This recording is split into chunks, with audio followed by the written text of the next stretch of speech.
नाथ गोविंद कृपा निधान जगत गुरु हे संसार ताप हरणा करना मैं सब दुख हरो हे शरण जोग दयाला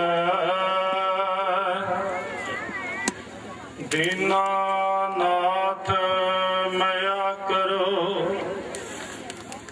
शरीर स्वस्थ क्षीण समय सिमरंत नानक राम दमोदर माधव जो बुलावा त्यों बोला स्वामी कुदरत कमण हमारी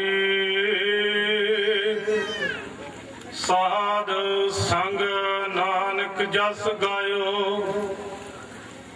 जो प्रभ की अत प्यारी श्री गुर शब्द कमाए जन जीते पंच बेकार तीन संतन को बंदना सिर चरणन पर तार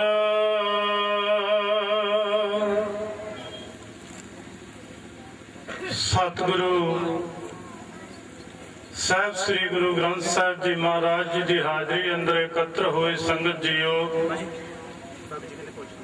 राजान राज पैनान खान देवान देव उपमा महान सतगुरु साहब श्री गुरु ग्रंथ साहब जी महाराज जी हाजरी अंदर एकत्र हुए संगत जीओ फतेह प्रवान करो। वाहिगुरु जी का खालसा वाहिगुरु जी की फतेह। सर्वत संगतां नूं भली प्रकार पता है कि संत दलेर सिंह जी महाराज जी के जन्म स्थान ते संत मक्खन सिंह जी महाराज इलाका निवासी संगतां दूर दरेडे तो देश विदेश तो आईयां पुजियां संगतां संत महापुरुष इस समागम में पहुंचे हैं। तुलसी जी महाराज लिखते ने संत समागम हर कथा तुलसी दुर्लभ दोए सुत दारा और लक्ष्मी पापी के भी होए। पारस में और संत में बड़ो अंतरो जान वह लोहा कंचन करे वह कर है आप समान। क्योंकि संगत का प्रभाव कबीर साहब जी गुरबाणी विच दसदे ने गंगा कै संग सलता बिगड़ी सो सलता गंगा होए निबरी बिगड़ियो कबीरा राम दुहाई साच पयो अनकते न जाए। चंदन कै संग तरवर बिगड़ियो सो तरवर चंदन होए निबरियो पारस कै संग तांबा बिगड़ियो सो तांबा कंचन होए निबरियो संतन संग कबीरा बिगड़ियो सो कबीर रामे होए निबरियो। क्योंकि चंदन दे वृक्ष विच विशेषता ही है कि आस पास के जो वृक्ष ने चंदन उन्हां विच अपनी वासना भर दिया करदा है।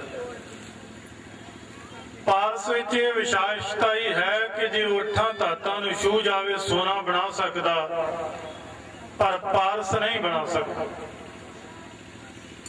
पर कबीर साहब जी कहते हैं कि संतां महापुरुषां विच बड़ी वड्डी विशेषता ही है संतन संग कबीरा बिगड़ियो सो कबीर रामे होए निबरियो। कहते हो ते परमेश्वर का ही स्वरूप हो गया। अब तो जाए चढ़े संघासन मिल है सारंग पानी राम कबीरा एक भय है कोई ना सके पहचाने। तू करता तू हुआ मुझमें रहा न हो जब आपा पर का मिट गया जत देखूं तत तू। क्योंकि इस वास्ते आपां नूं जिहड़ी संगत है, संतां महापुरुषां दी जिहड़ी संगत करनी बहुत जरूरी है। एक तो दूणे होण तिन्हां दे जो साध संगत विच आवन, दूणियों चौणे होण तिन्हां दे जो आके हर गुण गावन, चौणियों ठावणे होण तिन्हां दे जो सुन के मन वसावन, सावे सिट्टे होण तिन्हां दे जो आवन ते मुड़ जावन, मूड़ी गुल तिन्हां दी होई जिहड़े मुढों पैर ना पावन। क्योंकि संगत विच आके प्रभु दा परमेश्वर दा नाम सरवण करना, परमेश्वर दी उस्तुति सरवण करनी कि गुरु ने सानू की दस्या। गुरस्यों पूछा सिख जै नमस्कार कर पान, नीकै कै मोसों कहिए काको कहिए ज्ञान। सिख गुरु नूं ये गल पुछदा कि ज्ञान किस चीज नूं कहिंदे। गुरस्यों पूछा सिख जै नमस्कार कर पान, नीके कै मोसों कहिए काको कहिए ज्ञान।